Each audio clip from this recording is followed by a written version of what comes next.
오늘 하나님 주시는 말씀 보도록 하겠습니다. 빌립보서 2장 25절에서 30절까지 말씀입니다. 다 찾으셨으면 한 목소리로 함께 봉독하도록 하겠습니다. 다 같이 봅니다. 그러나 에바브로디도를 너희에게 보내는 것이 필요한 줄로 생각하노니 그는 나의 형제요 함께 수고하고 함께 군사된 자요 너희 사자로 내가 쓸 것을 돕는 자라. 그가 너희 무리를 간절히 사모하고 자기가 병든 것을 너희가 들은 줄을 알고 심히 근심한지라. 그가 병들어 죽게 되었으나 하나님이 그를 긍휼히 여기셨고 그뿐 아니라 또 나를 긍휼히 여기사 내 근심 위에 근심을 면하게 하셨느니라. 그러므로 내가 더욱 급히 그를 보낸 것은 너희로 그를 다시 보고 기뻐하게 하며 내 근심도 덜려 함이니라. 이러므로 너희가 주 안에서 모든 기쁨으로 그를 영접하고 또 이와 같은 자를 존귀히 여기라. 그가 그리스도의 일을 위하여 죽기에 이르러도 자기 목숨을 돌보지 아니한 것은 나를 섬기는 너희의 일에 부족함을 채우려 함이니라. 아멘. 우리 앞뒤 저를 보시고 한 번 더 인사할까요? 행복하세요. 당신의 행복한 드리머입니다. 한 번 더 인사합시다. 꿈꾸세요. 당신의 꿈이 이루어집니다. 우리 아이들 보고 한 번만 더 인사할까요? 당신이 우리의 미래입니다. 당신이 우리의 미래입니다. 오늘은 무명한 자 같으나 유명한 자로라는 제목으로 함께 좀 은혜를 나누었으면 좋겠습니다. 무명한 자 같으나, 이름이 없는 사람 같으나 유명한 자로 살아가는 것. 우리 인생이 마치 좀 이랬으면 좋겠다라는 생각들을 가집니다.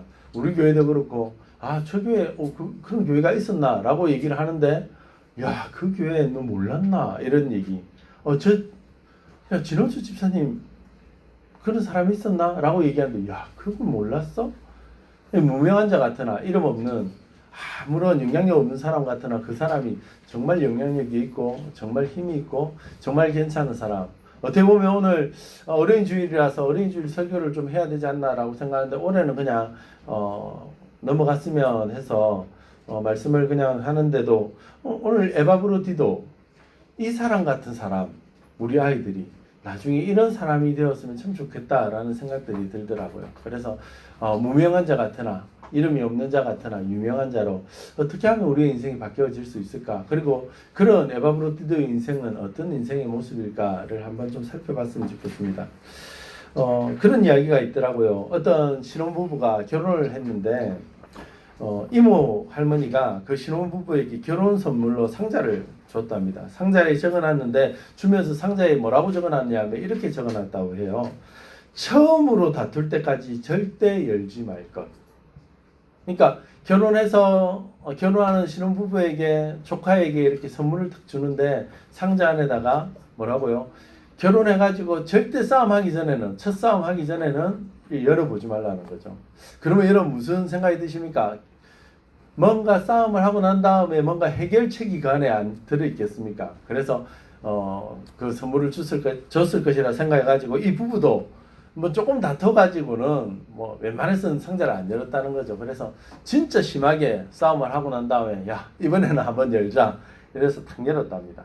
열었는데 상자 안에 뭐가 들어있었을 것 같습니까? 뭐가 들어있으면 뭐 괜찮을 것 같아요? 싸움을 하고 난 다음에 설아한테는 해당이 안 되려나? 강진 집사님은 뭐가 들어있었으면 좋겠어요, 그 안에?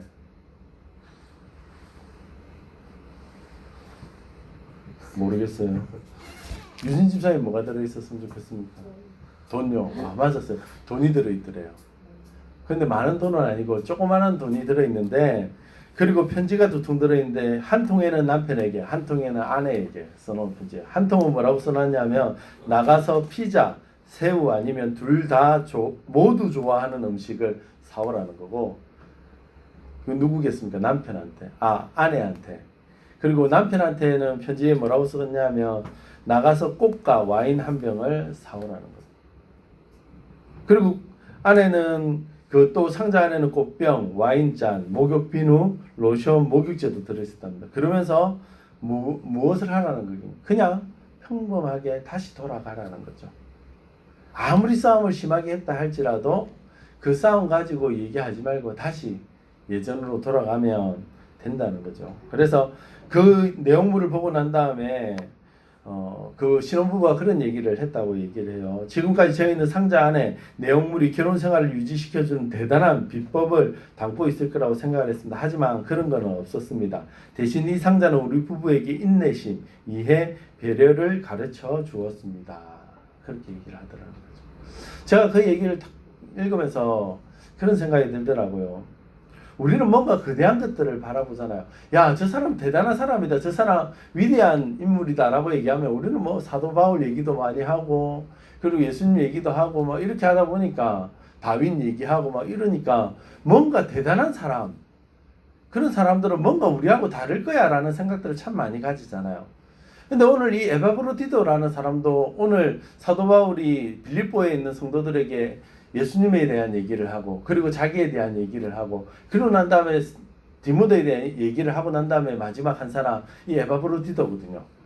에바브로디도가 뭐 그러면 뭔가 대단한 사람인가? 오늘 성경에 보면 좀 대단한 것 같기는 해요. 그런데도 불구하고 그의 삶의 모습들을 면밀히 살펴보면 그렇게 대단하지 않더라는 거죠.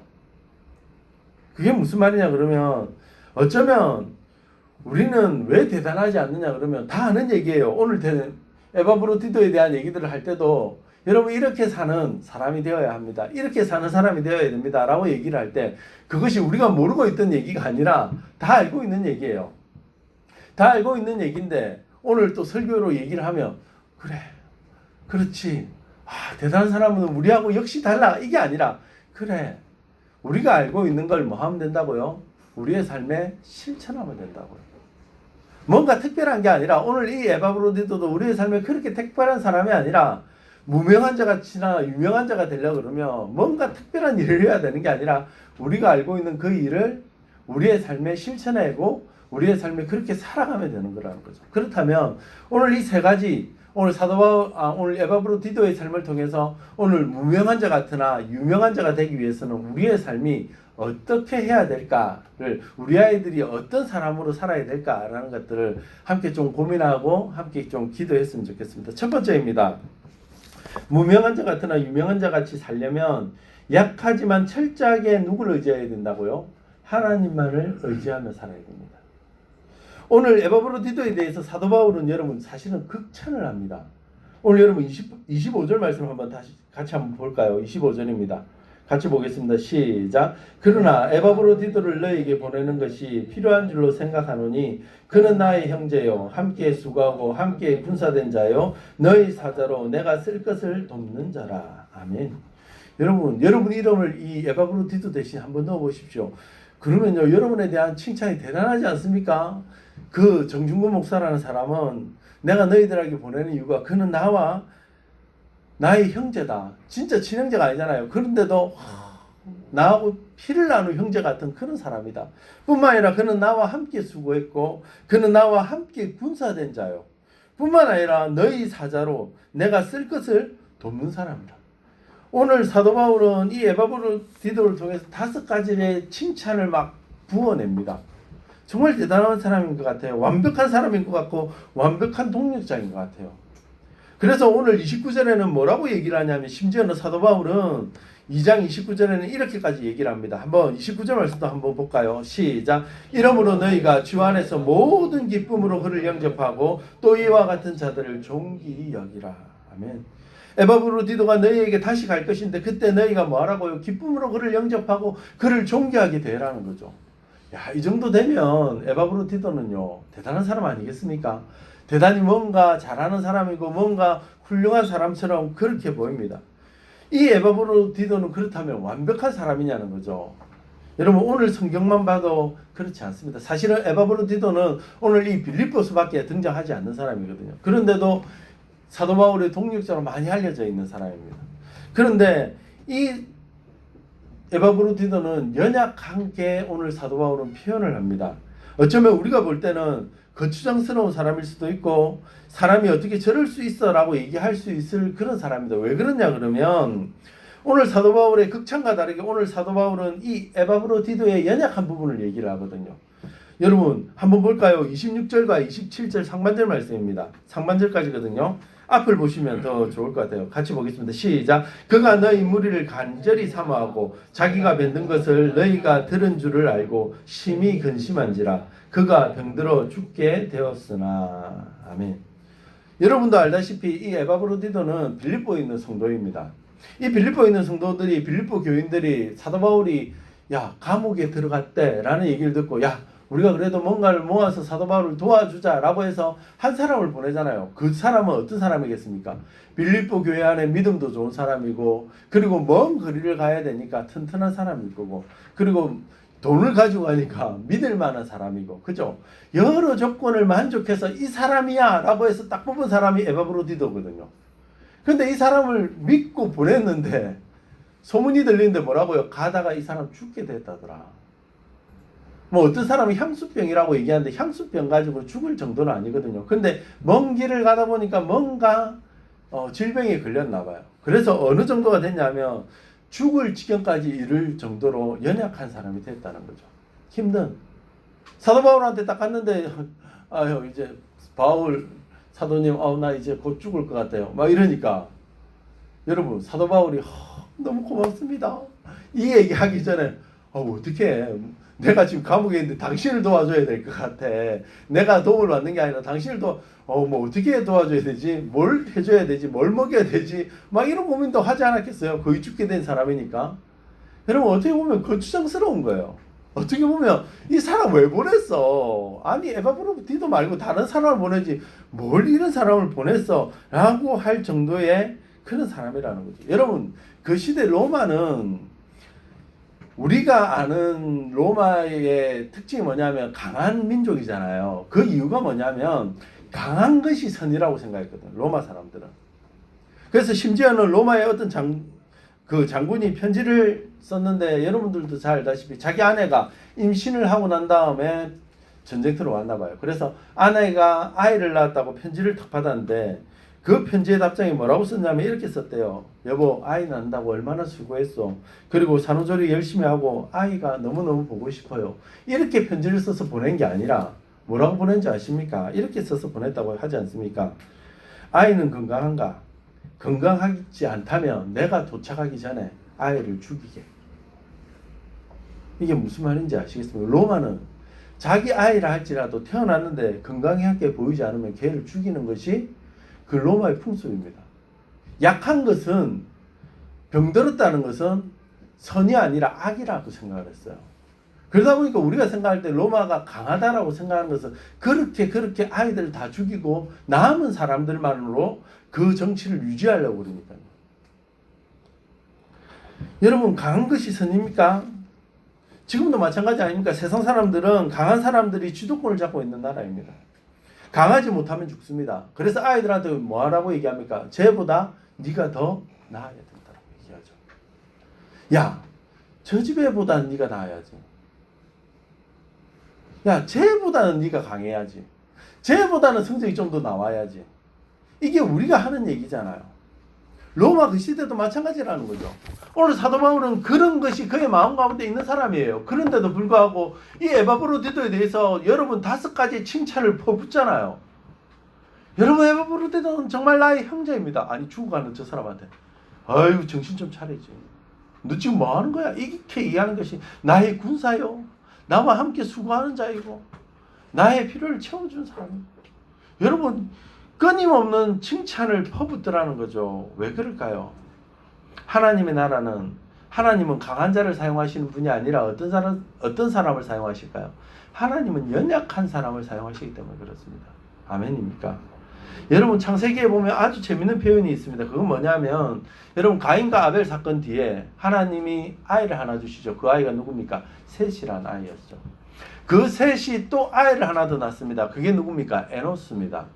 그런데 성경에는 재밌는 표현이 하나 있는데 이렇게 얘기를 합니다. 창세기 4장 26절에 같이 볼까요? 셋도 아들을 낳고 그의 이름을 에노스라 하였으며 그때의 사람들이 비로소 여호와의 이름을 불렀더라. 아멘. 여러분 이때 아이의 이름은 의미가 있는 거 아시죠? 에노스라는 이름에 의미가 있었을 거예요. 왜냐하면 아담과 하와가 에노스를 탁 낳고 난 다음에 그때서야 비로소 셋이 아이를 탁 낳고 난 다음에 에노스라고 이름을 탁 지어요.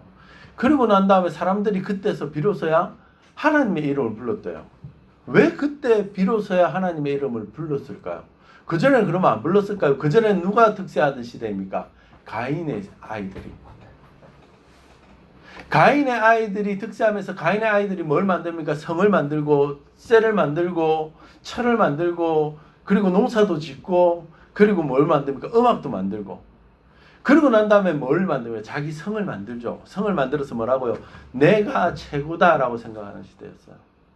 그때는 하나님의 이름을 부르지 않았어요. 왜? 내가 최고니까. 내 힘으로 할 수 있으니까. 내가 모든 것을 할 수 있으니까. 하지만 셋이 아이를 낳았을 때 에노스를 낳고 난 다음에 그가 느끼는 것이 뭔지 아십니까? 에노스의 이름의 뜻은 뭐냐면 약하고 병든 자라는 뜻입니다. 아니 자기 아이 이름을 약하고 병든 자라고 짓는 이유가 뭐겠습니까? 그 시대의 흐름이에요. 그 시대가 약하고 병든 시대예요. 그때서야 비로소 누구나 사람들도 하나님을 부르기 시작하더라는 거죠. 하나님을 찾기 시작하더라는 거죠. 우리는요, 우리가 강할 때 하나님을 안 찾습니다. 여러분이 잘 나갈 때 하나님 찾을 것 같습니까? 잘 안 찾습니다. 내 힘으로 잘 된 것 같아요. 내 힘으로 성공한 것 같고 내가 잘나서 성공하고 살아간다라고 생각한다니까요. 그때는 하나님 안 불러요. 언제 부릅니까? 망했을 때. 아이가 아플 때. 사업이 실패할 때. 부부관계가 나빠졌을 때. 더 이상 소망이 없다라고 생각할 때. 그때서야 뭐합니까? 우리가 하나님을 부른다니까요. 왜 우리에게 하나님 고난을 주실까요? 하나님 부르라고요. 하나님 잘 부르고 있었는데요. 알고 보면 내 의를 부르고 있는, 내 잘난 맛을 사람, 하나님 부르는 척하면서. 고린도후서 1장 8절에서 9절까지 말씀은 이렇게 우리에게 얘기합니다. 여러분 같이 한번 더 볼까요? 시작. 형제들아, 우리가 아시아에서 당한 환난을 너희가 모르기를 원하지 아니하노니 힘에 겹도록 심한 고난을 당하여 살 소망이 끊어지고 우리는 우리 자신이 사형 선고를 받은 줄 알았으니 이는 우리로 자기를 의지하지 말고 오직 죽은 자를 다시 살리시는 하나님만 의지하게 하심이라. 아멘. 왜 이렇게 고난을 주십니까? 왜 우리 아이를 아프게 만드십니까? 왜 우리 집에 어려움을 주십니까? 자기를 의지하지 말고 오직 죽은 자를 다시 살리시는 누구를요? 하나님을 좀 바라보라는 거예요. 하나님을. 자꾸 자기만 의지하고 자기만 바라보고 살아가니까 하나님이 자꾸 어려움을 주시는 거예요. 그러면서 뭐 하라고요? 죽은 자도 살리는 하나님을 바라보라는 거죠. 여러분, 강한 사람의 특징은 자기의 의가 강하기 때문에 마치 자기의 의를 뭐로 여깁니까? 하나님의 의로 여겨요. 그래서 내가 하는 모든 것이 하나님의 뜻이야 라고 얘기를 해요. 그런데 하나님의 뜻이 아니면 하나님 뭐 합니까? 흔들어 버리시죠. 넘어지게 만들어 버리시죠. 여러분 조심하셔야 됩니다. 여러분 잘 보셨잖아요. 앞에 있는 사람을. 자기 의가 강하면 여러분 자기 의로 하나님의 뜻이라고 얘기할 때가 있었어요. 저도. 내 의로. 하지만 시간이 지나도 여러분 자기 의가 강한 사람은 변하지 않습니다. 시간이 지나면 지날수록 자기 의가 약해지는 사람은 진짜로 하나님을 의지하는 사람입니다. 그래서 바뀌어야 돼요, 사람이. 사람은 안 변해요. 죽기 전에 안 변해요. 하지만 깨달아요. 잘 안 변해요. 그런데 여러분 은혜 받는 게 뭔지 아십니까? 은혜 받는다는 것은 내가 하나님의 은혜를 경험한다는 건 뭐냐면 변한다기보다는 제가 볼 때는 그런 것 같아요. 옛날처럼 욱하지만 내 욱한 게 뭐라고요? 잘못한 걸 깨닫는 거예요. 깨닫는 사람. 예전에는 사기를 쳐도 기분 좋게 사기를 쳤는데 이제는 하나님을 만나고 나면 뭐라고요? 이거 잘못된 건데 라고 깨닫는 게 하나님한테 은혜 받은 사람이에요. 그래서 옛날에 버릇을 잘 못 버려도 이거 제 사기니까 아니에요 라고 말할 수 있는 사람이 되어지는 거예요. 여러분, 자기의가 강한 사람은 절대 하나님이 사용하지 않습니다. 하나님은 약한 자를 쓰십니다. 자기 자신의 야망을 하나님의 뜻이라고 포장할 가능성이 많지 않기 때문에 약한 자를 쓰시는 겁니다. 여러분, 다윗의 가장 위대함이 여러분 뭐라고 생각하십니까? 여러분, 다윗을 생각하면 여러분 대단한 인물이잖아요. 지금도 이스라엘 민족들이 정말 대단한 인물로 생각하는 게 다윗이잖아요. 그래서 이스라엘 국기에 뭘 그려놨습니까? 다윗의 별로. 여러분, 다윗이 뭐가 그렇게 위대할까요? 제가 볼 때 다윗의 위대한 점은 딱 한 가지입니다. 그게 뭔지 아십니까? 성전을 짓지 않은 거예요. 제가 보는 다윗의 위대한 점은, 여러분 역대상 28장 3절 말씀을 여러분 잘 아시잖아요. 하나님이 내게 이르시되 너는 전쟁을 많이 한 사람이라 피를 많이 흘렸으니 내 이름을 위하여 성전을 건축하지 못하리라 하였느니라. 하나님이 다윗한테, 하나님 나 성전 너무너무 짓고 싶어요. 하나님의 성전을 정말 멋지게 짓고 싶어요. 나 돈도 많습니다. 금도 많습니다. 나무도 많습니다. 이것 가지고 성전 정말 짓게 해주세요. 그럴 때 하나님 뭐라고? 야, 너는 피를 너무 많이 흘렸어. 너한테는 성전을 지으면 안 될 것 같아. 짓지 마라. 라고 얘기하십니다. 여러분, 다윗 정도 되면요, 뭐라 하겠습니까? 하나님이 그렇게 싫어하십니까? 그러면 저 안 할게요. 그랬다가 딱 돌아와가지고, 하나님 저기 금이 있는데, 저기 또 나무도 있는데, 저기 벽돌도 있네요. 저거 어쩌죠? 저거 내 죽기 전에는 좀 써야 될 것 같은데, 저 많은 건물 어떻게 하죠? 맞다. 하나님 성전 지으면 너무너무 좋을 것 같아요. 그죠? 이렇게 얘기하고 짓지 않겠습니까?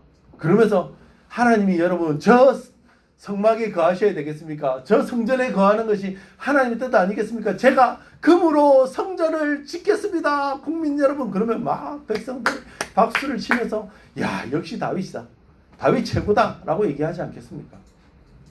다윗은요, 그러지 않습니다. 하나님이 한마디로 성전 짓지 마. 그건 네가 지을 거 아니야.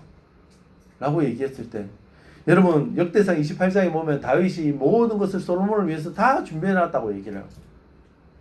솔로몬이 준비한 게 아니라 다윗이 준비 다 해놨어요. 그런데 왜 안 짓느냐는 거예요. 하나님의 뜻이 아닙니다.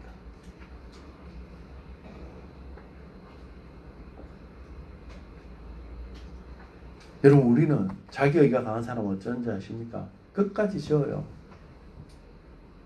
지으려고 할 때 하나님 한번 탁 쳐도 하나님 그래도 지어야죠 라고 짓는 거예요. 그래서 짓고 망하는 거예요. 그런데 정말 약한 사람은 뭐라고요? 하나님 나 지을 능력이 없는데요. 하나님 못하겠습니다. 그러니까 하나님이 그를 복 주시는 거예요. 짓게 하시는 거예요. 여러분, 명견하고 잡종견하고 차이를 아십니까? 정말 명견은, 잡종견은 어떤 차이가 있냐면 딱 하나래요. 주인의 명령에 따르냐 따르지 않느냐. 근데 따르고 안 따르고의 핵심은 뭔지 아십니까? 한 3일을 굶기면 된대요.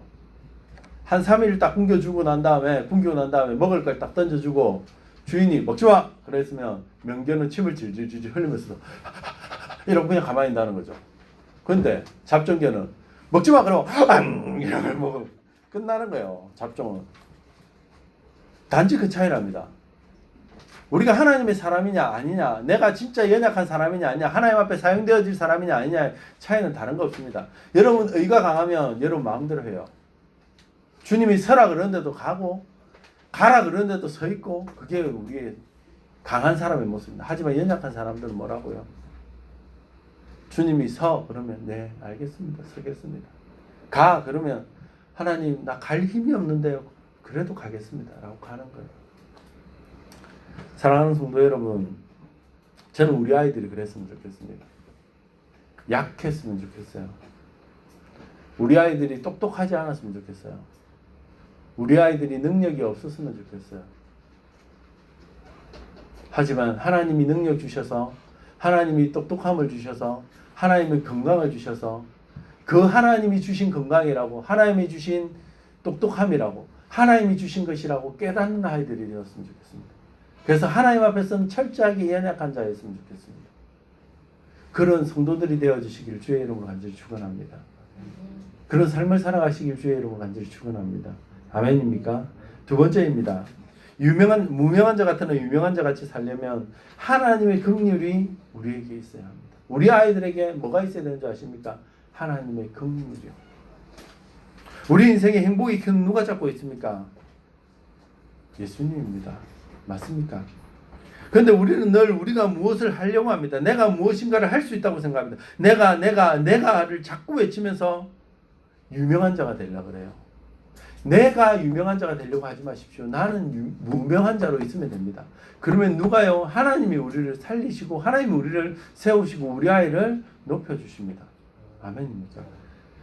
여러분, 하나님이 제일 싫어하는 것이 몇 가지인데 그 중에 하나가 뭔지 아십니까? 교만한 거예요. 하나님 앞에서 잘난 체 하는 거예요.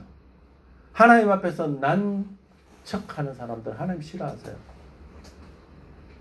하나님의 은혜를 망각하고 사는 사람들이 너무너무 많아요. 오늘 빌립보서 2장 27절 말씀을 보시기 바랍니다. 같이 한번 볼까요?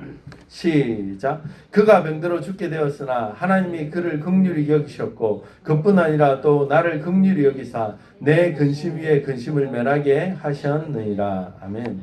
오늘 우리는 하나님이 우리의 근심 위에 근심을 면하게 해주시는 것에 관심을 가질 수 있지만 더 중요한 것은 무엇인지 아십니까? 왜? 무엇 때문에 하나님이 우리에게 근심 위에 근심을 면하게 해주시냐는 거예요. 무엇 때문에요? 하나님이 우리를 긍휼히 여겨주셨기 때문에, 나를 긍휼히 여겨주셨기 때문에, 그리고 그를 긍휼히 여겨주셨기 때문에라고 얘기를 합니다. 쉽게 말해서 하나님이 불쌍히 여겨주셔야지 우리 안에 근심이, 우리 안에 문제가, 우리 안에 고민이 사라지게 만들어주신다는 거예요. 우리는 문제 없는 사람이 어디 있습니까? 여러분 문제 없으십니까? 여러분 근심이 없으세요? 걱정이 없으세요? 두려움이 없으세요? 다 있잖아요. 근심 위에 근심이 있고 두려움 위에 두려움이 있고 걱정 위에 걱정이 있는 게 우리의 인생입니다. 그 근심과 걱정을 없앨 수 있는 방법이 뭐냐는 거예요. 내 힘으로? 아니요. 없을 수 없어요. 오늘 사도 바울이 근심이 뭐였습니까? 에바브로디도가 죽기까지 되었다는 거죠. 어떻게 해결합니까? 그가 죽게 된 게 근심이에요. 그가 살아나지 못하는 게 근심이에요. 그래서 근심에 근심을 더합니다. 내가 함께 사역할 이 사람이 없어지는구나. 자기가 할 수 있습니까? 못하는 거예요. 그러니까 그가 하나님 앞에 붙잡고 하나님 앞에 부르짖는 게 뭡니까? 하나님, 나를 에바브로디도를 뭐 하라고요? 긍휼히 여겨달라는 거예요. 무슨 말씀입니까? 불쌍히 여겨달라는 거예요. 여러분, 오늘 30절 말씀을 보시기 바랍니다. 다시 한번 더 볼까요? 시작. 그가 그리스도의 일을 위하여 죽기에 이르러도 자기 목숨을 돌보지 아니한 것은 나를 섬기는 너희의 일에 부족함을 채우려 함이니라. 아멘. 여러분, 에바브로디도를 하나님 긍휼히 여겨달라고 한 이유가 뭐냐는 거예요. 그는 어떤 사람이었습니까? 그는 디모데와 같이 자기의 일을 구하지 아니하고 예수의 일을 구하는 사람이었습니다. 오늘 사도 바울이 그를 위해서 뭐라고 얘기를 합니까? 하나님 왜 얘를 긍휼히 여겨주셔야 되는지 하나님 모르십니까? 라고 얘기를 하면서 하는 얘기가 뭡니까? 그가 그리스도의 일을 위하여 죽기에 이르도록 자기 목숨을 돌보지 아니한 사람입니다. 라는 거예요. 그러므로 여러분, 우리가 하나님의 긍휼을 입으려면, 하나님 나를 좀 불쌍히 여겨달라고 하려고 그러면 여러분 우리에게 뭐가 있어야 될까요? 나의 일을 구하는 자가 아니라 누구의 일을 구하는 자가 되라고요? 그리스도 예수의 일을 구하는 자. 내 목숨을 들여서라도 뭘 위해라고? 그리스도의 일을 위해서 수고하는 자가 되라고요. 지난주에 말씀을 살펴봤죠. 마태복음 6장 33절의 말씀처럼 그런즉 너희는 뭐라고요? 먼저 그의 나라와 그의 의를 구하라. 그리 하면 뭐 한다고요? 이 모든 것을 다 더해 주실 것이라. 여러분 인생의 위기가 찾아왔을 때 여러분 뭘 하시겠습니까? 그 문제를 해결하려고 쫓아다니지 마세요. 하나님이 뭘 기뻐하실까를 고민해 보세요. 근데 이게 잘 안 돼요. 이게 내 목구멍이 포도청이기 때문에, 우리 아이의 일이 제일 우선적이기 때문에 뭘 먼저 구합니까? 우리 아이의 일을 해결하려고, 우리 집안 문제를 해결하려고, 우리 이 일을 어떻게 하면 해결할 수 있을까라고, 그것 때문에 동분서주예요. 근데 그때일수록 여러분 뭐 하라고요? 내가 하나님의 긍휼을 바라보면서 뭘 구해야 될까요? 먼저 그의 나라와 그의 의를 구해 보십시오. 그러면 하나님이 우리를 뭐 한다고요? 긍휼히 여겨 주실 것입니다. 사랑하는 성도 여러분, 여러분 안에도 이런 긍휼이 있기를 원합니다. 여러분의 삶이 우선순위를 잘 정함으로 모든 것을 해결되어지기를 간절히 축원합니다. 여러분 근심 위에 근심을 주님이 해결해 주시기를 간절히 축원합니다. 여러분 근심 위에 근심이 해결되기 위해서 무엇이 필요합니까? 긍휼요. 그런데 이것이 한 번에 있으면 될까요? 한 번만 하나님의 긍휼이 있으면 됩니까? 아니요. 이게 근심 위에 근심의 특징입니다. 은혜 위에 은혜가 있어야 되는 이유입니다. 여러분, 많은 사람들이 근심 한번 해결하고 나면 그 다음에 또 우리의 시선을 어디로 돌립니까? 또 내 삶의 현장으로 돌리죠. 저도 그런 것 같아요. 조금 해결되어질 것 같으면 이제 내 삶의 현장으로 자꾸 내 시선이 돌아오려고 그래요. 여러분, 그때일수록 여러분 또 다른 근심이 또 찾아와요. 그때 또 어디를 보려고 해야 합니까? 하나님을 다시 보려고 해야 됩니다. 한 번의 근심이 사라지고 또 다른 근심이 찾아와도 하나님의 긍휼로 이 근심 또한 사라질 수 있도록 도와달라고 기도하는 드리머들이 되시기 바랍니다. 여러분의 인생에, 저의 인생에 다른 것이 아니라 하나님의 긍휼이 많았으면 좋겠어요. 나를 보시면서 하나님이 불쌍히 여겨주셔야 돼요. 맞지 않나요? 어떤 분이 그런 얘기를 하더라고요. 들려오는 소문이 저 사람이 불쌍하다는 얘기를 들어야 되는데 저 사람이 잘된다 이러면 내가 도와줄 마음이 없다는 거죠. 사람도 그런데 하나님은 어떻겠어요? 하나님도 하나님 날 좀 불쌍히 여겨주세요 이래야 되는데 하나님 내가 알아서 잘해볼게요 이러면 하나님 도와주고 싶겠습니까? 안 도와주신다고요. 그래서 제가 요즘 하는 거 첫 마디가 그거예요. 하나님 날 좀 불쌍히 여기십시오. 제 기도의 첫 마디예요. 제 평생의 기도의 첫 마디일 것 같아요. 이제 여러분, 하나님 앞에 기도할 때 뭘 구하시겠습니까? 하나님 이거 저것도 중요해요. 그것도. 근데 이거 먼저 구하십시오. 하나님 나를 뭐라고요? 불쌍히 여겨주십시오. 하나님 나를 긍휼히 여겨주십시오. 하나님 앞에 불쌍히만 여김 받으면 되잖아요. 사람도 불쌍하게 여기면 도와주는데 하나님 우리를 불쌍하게 여기시면 긍휼히 여겨주시면 어떻게 안 도와주시겠어요? 오늘 사도 바울의 고백이 그거 아닙니까? 내 근심 위에 근심을 하나님의 긍휼로 사라지게 해주셨다. 그 긍휼이 있는 자는 무명한 자 같다는 유명한 자가 되어질 수 있습니다. 아멘입니까? 마지막입니다. 무명한 자 같다는 유명한 자 같이 살려면 여러분 하나님을 향한 믿음으로 대응하며 살아야 됩니다. 여러분 28절 말씀을 다시 한번 보시기 바랍니다. 같이 한번 볼까요? 시작. 그러므로 내가 더욱 급히 그를 보낸 것은 너희로 그를 다시 보고 기뻐하게 하며 내 근심도 덜려 함이니라. 아멘. 여러분 오늘 급히 그를 보낸 것을 보면 바쁘게 아직 몸도 완전하지 않은데 보낸 것처럼 보입니다. 아닙니다. 최대한 그가 다 주실 수 있을 때까지 기다려줬다가 그를 보내는 거예요. 근데 왜 보냅니까? 지금 그가 가야 될 곳이 그곳이기 때문에. 그러니까 우리는 항상 일이 터지면 어떻게 일을 처리하려고 합니까? 빨리 일을 처리하려고 그래요. 일이 아직도 마무리 안 됐는데도 이거 대충 해놓고 이거 하면 돼. 빨리 이렇게 하자라고 얘기를 해요. 그런데요, 하나님의 나라는 여러분 하나님의 일은 그렇지 않습니다. 여러분의 인생의 모습도 그래야 됩니다. 대충 일을 마무리하려고 하지 마십시오. 부부끼리 뭔가 문제가 생기고 아이끼리 문제가 생겼을 때 야야야 넌 어리니까 그냥 대충 알고 그냥 넘어가라고 얘기하지 마세요. 성경 우리에게 뭐라고 얘기합니까? 아이를 노하게 하지 말라고요. 그런데 우리는 대충 하면 해결한다라고 생각해요. 나는 어른이니까 넌 아이니까 됐어 라고 얘기를 해요. 아니에요. 끊임없이 기다려주는 인내가 우리 안에 필요합니다. 하나님의 나라의 일도 마찬가지로 하나님을 믿는다면 그 믿음에 대응하는 반응이 우리에게 있어야 돼요.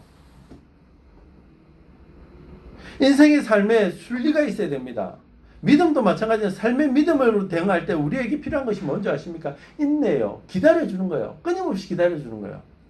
그래서 지지난주에 살펴봤던 히브리서 12장 2절 말씀 여러분 잘 아시잖아요. 믿음의 주여 또 온전케 하시는 이인 예수를 바라보자.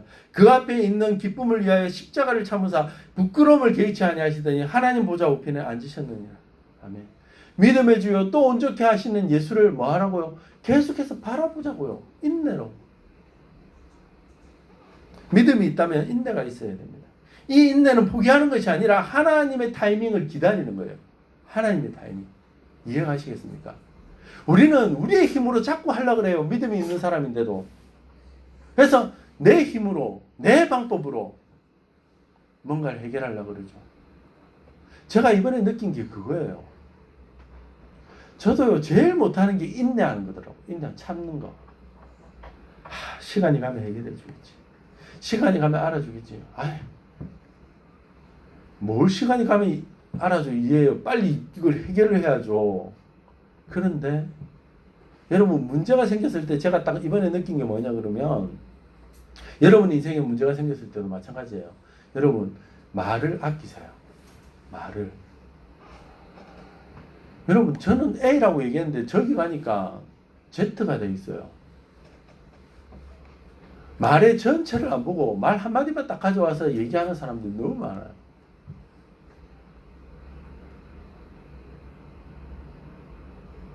말을 아끼고 인내하는 게 문제를 해결하는 순리예요. 포기하는 게 아니라 하나님의 타이밍을 보는 거예요. 그러면서 기도하고 하나님의 타이밍을 보셔야 돼요. 자꾸 내 힘으로 해결하려고 막 이거 하고 저거 하면 뭐합니까? 그 말이 와전돼서 또 말을 만들고 또 말을 만들고 또 다른 말을 만들고 정말 없는 얘기까지도 만들어내더라고. 나중에는 야, 그 사람이 그랬다더라. 그럼 그 사람한테 하긴 하면 아니 나는 그런 말 한 적 없는데 나는 그 사람이 이래서 이렇게 얘기했는데 없는 말도 만들어내고 또 만들어내고 또 만들어내고. 여러분 혹시 그 얘기 합니까? 우생마사라는 얘기. 우생마사. 무슨 말인지 아세요? 이렇게 쉬운 한자를 모르시죠? 서우에 살생자, 말마에 죽을 사자. 소는 살고 말은 죽는다는 거예요. 이게 무슨 말이냐 그러면 여러분 소하고 말하고 그 뭡니까? 연못에 이렇게 탁 빠뜨리면 둘 다 나옵니까? 못 나옵니까? 소하고 말하고 수영을 잘합니까? 못합니까? 못해요? 말이 얼마나 수영을 잘하는데요. 말 수영하는 거 못 보셨어요? 텔레비를 너무 안 보시네 사람들이. 서부극 보세요. 말 타고 위에서 해서 강 딱 건너가잖아요. 그죠? 서부 그거 안 보셨어요? 땅에 닿잖아요. 말이가. 아니에요. 말이 얼마나 그 수영을 잘하는데요. 그래 천리말을 타고 막 강을 건너가는 그 삼국지도 안 읽어보셨습니까? 지금 책 영화도 안 봐, 책도 안 봐. 아무튼 저도 수영을 얼마나 잘하는데 물에 빠뜨리면 잘 나와요. 그런데 평소 때는 문제가 없어요. 평소 때를 얘기하는 게 아니에요. 이거는 홍수 때를 얘기하는 거예요. 여러분 말이 얼마나 힘이 세냐 그러면 그래서 우리가 마력이라는 얘기를 하잖아요. 차가 몇 마력이냐 이런 얘기를 하는 이유가 뭐냐. 말이 힘이 세기 때문에 웬만한 물은 다 거슬러서 통과해버립니다. 말은. 소는 그런데 그렇게 힘이 강하지 않아요. 홍수가 나면 말은 뭘 어떻게 하냐 그러면 말 같은 경우에는 그 홍수를 거슬러 가려고 그런대요.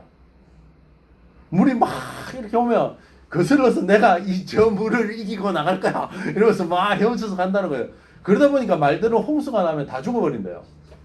지쳐가지고. 조금은 올라갈 수 있죠. 그런데 물이 그 물을 어떻게 이겨내겠어요? 홍수의 물을. 근데 소는 어떻게 하냐면 원래 힘이 없을 뿐더러 원래 수영을 잘 못하기 때문에 어떻게 합니까? 소는 물이 흘러가는 대로 흘러간다는 거예요. 흘러가다가 틈을 본다는 거죠. 어디에 가면 저 옆으로 싹 하다 보면 물이 저쪽으로 흐르니까 저 얕은 곳으로 갈 수 있을 거야. 이렇게 생각해가지고 막 거기 가서 이제 힘을 내고 흘러간다는 거예요. 여러분 그래서 홍수 나면 지붕 위에 뭐가 많이 올라가 있습니까? 소가 많이 올라가 있잖아요. 그 이유가 뭐냐 그러면 소는 그런 깨가 있다는 거죠. 우직해 보이지만 힘은 없지만 그러다 보니까 우생마사라는 게 생겼어요. 이게 우리의 인생하고도 똑같습니다. 내 힘으로 뭔가 할 수 있다라고 생각하는 사람은 뭐라고요? 죽는 거예요. 믿음에 대응하는 모습이 뭐냐 그러면 오늘 에바브로디도의 삶의 모습이 그래요. 순리에 따라 흘러가기를 원해요. 바울의 그의 삶을 보면서 그냥 그가 아랍 좀 나왔어. 그럼 빨리 가. 그들이 걱정하고 있잖아. 너 뭐하는 녀석이야. 정신 안 차려. 가. 이게 아니라 그가 다 회복되어지면 최대한 회복되어지고 난 다음에 그를 보내는 거예요. 그리고 그를 보내고 난 다음에 그가 일을 할 수 있도록 그를 격려하는 거예요. 우리의 인생에 진짜 믿음은 환경에 대응하는 것입니다. 어떻게 대응합니까? 믿음으로 대응하든지 아니면 두려움으로 반응하든지 두 가지 중에 하나예요. 믿음으로 대응하는 반응하는 건 뭡니까? 합력해서 고난이 오면 의지하고 기도하고 평탄함이 오면 찬송하고 어려움이 오면 뭐합니까? 기도하는 거예요. 누군들 어려움이 없을 사람이 누가 있습니까? 그때 뭐 한다고요? 하나님이 해결해 주겠지 이게 아니라 그때는 기도하는 거예요. 하나님 붙잡고. 하지만 여러분 두려움은요. 왜 오느냐 그러면 내가 이걸 뭔가를 해결하려고 해서 그래요. 내가 뭔가를 해결하려고 해서. 사랑하는 성도 여러분,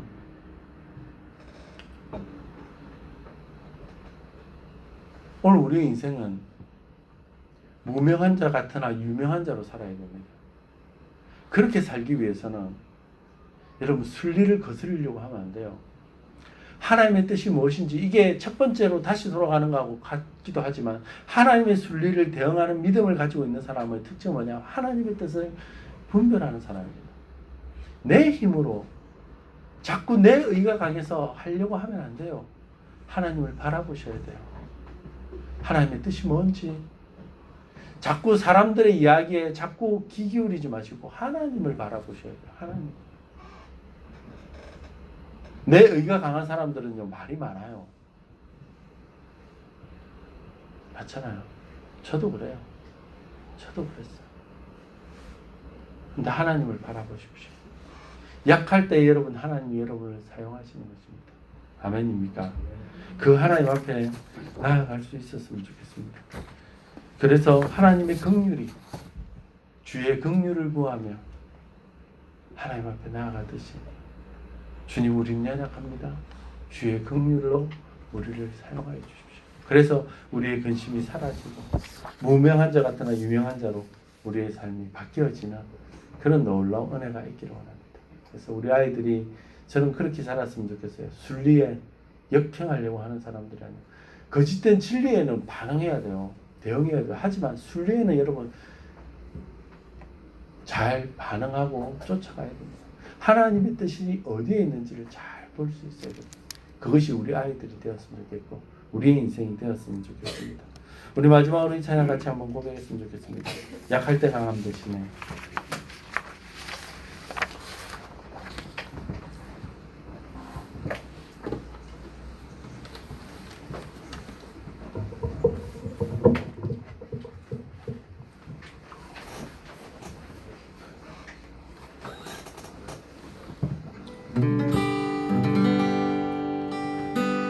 우리가 연약할 때 하나님은 우리의 강함이 되어 주십니다. 아멘이십니까? 내가 강하면요 부러지는 것밖에 안 돼요. 근데 우리는 부러지기 전까지 몰라요. 이게 우리의 연약함인 것 같아요. 제가 볼 때는. 그래서 우리가 해야 되는 것은 하나님 앞에 좀 더 가까이 하나님의 마음이 뭔지 믿음으로 반응하는 거예요. 순리를 따라서 그 길을 걸어가는 겁니다. 그래서 하나님 앞에 우리의 뜻들을 맡기고 하나님 나를 불쌍히 여겨달라고 기도하고 하나님 앞에 하나님 나는 연약합니다라고 고백하고 하나님을 붙잡을 때 그때 은혜가 있을 것 같습니다. 여러분 그 예수님을 좀 붙잡는 시간 되었으면 좋겠습니다. 약할 때 강함 대신에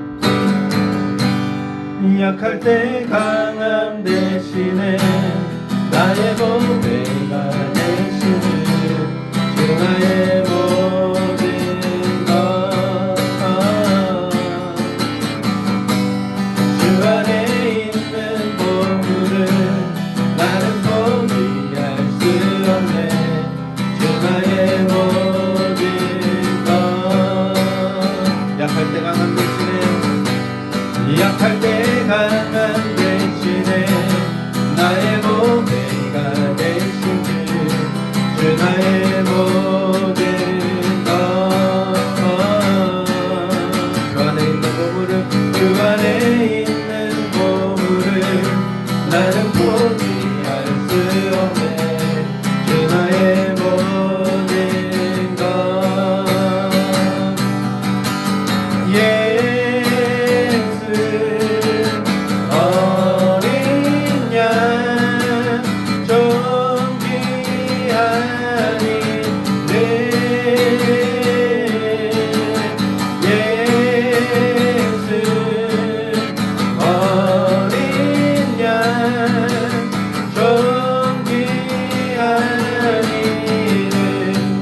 십자가에 사셨네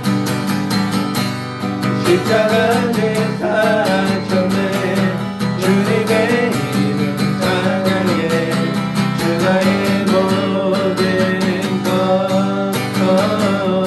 쓰러진 나를 세우고 쓰러진 나를 세우고 나의 빈자리를 세우네 주나의 모든 하나님 나를 긍휼히 여겨주시옵소서 예수 어린 양 존귀하니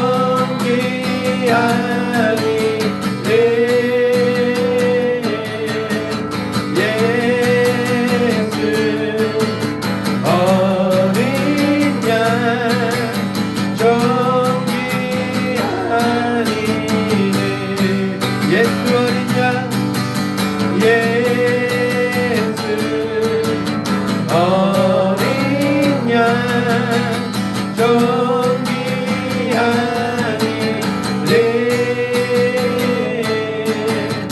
예수 어린 양 존귀하니 사랑하는 성도 여러분 우리의 인생이 무명한 자 같으나 유명한 자가 되었습니다. 우리 아이들이 무명한 자 같으나 유명한 자로 살았으면 좋겠습니다. 그러기 위해서 하나님의 뜻을 구하는 자들이 되어지게 하여 주시옵소서. 하나님만 오직 의지하며 하나님의 긍휼을 구하며 하나님 믿음으로 만나가는 순리에 따라 살아가는 하나님의 뜻들을 구하는 주의 자녀들이 되어지게 하여 달라고 이 시간에 이 기도 제목을 가지고 한번 하나님 앞에 한번 기도하며 나갔으면 좋겠습니다. 기도하시겠습니다. 하나님 어렵습니다. 하나님 우리 약한 자 하나님 바라보며 대신 하나님을 바라보며 하나님 바라보며 우리가 하나님 앞에 하나님 바라보며 우리가 하나님 바라보며 하나님을 신뢰하고 하나님의 긍휼을 구하며 살아가는 자들이 되어지게 하여 주시옵소서. 하나님 우리의 약함을 하나님 고백합니다. 하나님 우리의 부족함을 고백합니다. 하나님 바라보며 철저하게 하나님 바라보며 의지합니다. 하나님 내 지혜를 의지하거나 내 능력을 의지하거나 하나님 바라보며 나의 모든 의지하는 자가 아니라 하나님 나의 영광도 하나님께서 주시는 하나님 고백하며 나의 지혜도 하나님이 주시는 고백하며 하나님 바라보며 하나님 바라보며 나가게 하여 주시옵소서. 하나님 바라보며 우리를 강하게 하시는 하나님을 바라보게 하여 주시옵소서.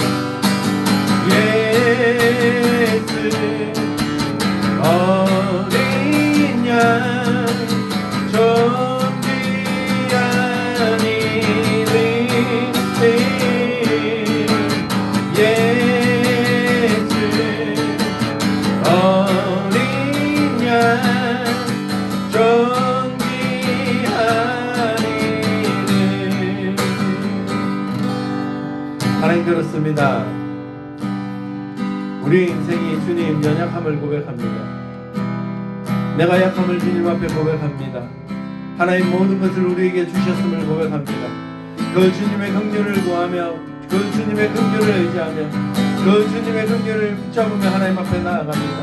하나님 무명한 자로 살아가게 하여 주시옵소서. 하지만 하나님께서 나를 하나님 우리 아이들을 유명한 자로 세워주시옵소서. 하나님 내가 유명한 자로 살지 않게 하여 주시옵소서.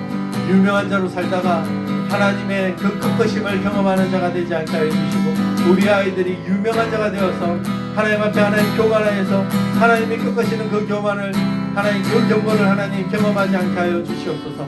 늘 하나님 앞에 무릎 꿇으며 하나님의 뜻을 구하며 하나님의 긍휼을 구하며 하나님 순리대로 살아가는 주의 자녀들이 다 될 수 있도록 도와주시고 이 교회가 그런 교회가 되게 하여 주시옵소서. 주께서 오늘도 우리의 삶을 지켜주시고 우리 아이들이 이 땅의 미래가 되어지게 하여 주시고 하나님 하지만 그 미래가 되어질 때에도 하나님의 긍휼을 구하며 나아갈 때 하나님 미래가 되어지는 놀라운 축복이 있게 하여 주시옵소서. 주께서 오늘도 함께하여 주시고 영원토록 함께하여 주시고 우리 아이들을 떠나지 아니하신 하나님의 성령님 우리 아이들을 온전히 세워 주시옵소서.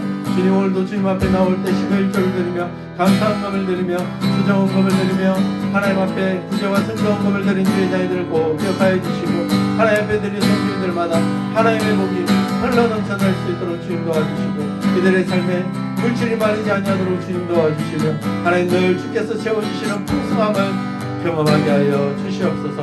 주께서 우리와 함께 하심을 믿고 감사를 드리며 예수 그리스도의 이름으로 간절히 기도드립니다. 아멘.